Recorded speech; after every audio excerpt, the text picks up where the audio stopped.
పదకొండవ వార్డులో వచ్చేసి దొడ్డబినేని ఇందిరా ఎలిమెంటరీ స్కూలుకి ఆనుకొని డ్రైనేజీ స్థలం ఉంది అధ్యక్ష. దానికి ఏమైందంటే అక్కడ బావులు కూడా ఉన్నాయి.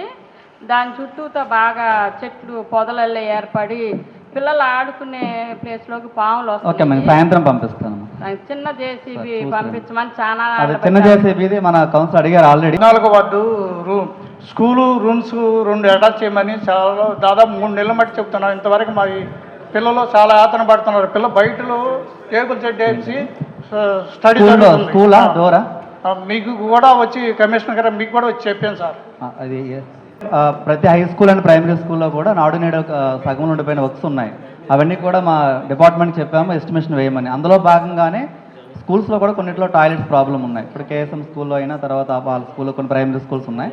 అవి కూడా ఎస్టిమేషన్ చేసి మేము స్వచ్ఛంద కార్పొరేషన్ లెటర్ రాశాను. వాళ్ళు ఏమంటారంటే స్కూల్స్లో కాదండి, మా స్వచ్ఛంద కార్పొరేషన్ ఉండేది కేవలం మనకి పబ్లిక్ టాయిలెట్స్ కోసం తప్ప మేము స్కూల్స్ లోపల మేము గ్రాంట్ చేయలేమని చెప్పి వాళ్ళు లెటర్ పెట్టారు. మనం ఇప్పుడు మన జనరల్ ఫండ్స్లోనే మనం పెట్టుకోవాలి. అది మనము ఫిబ్రవరిలో అది యాక్షన్ టేకన్ తీసుకుంటాం.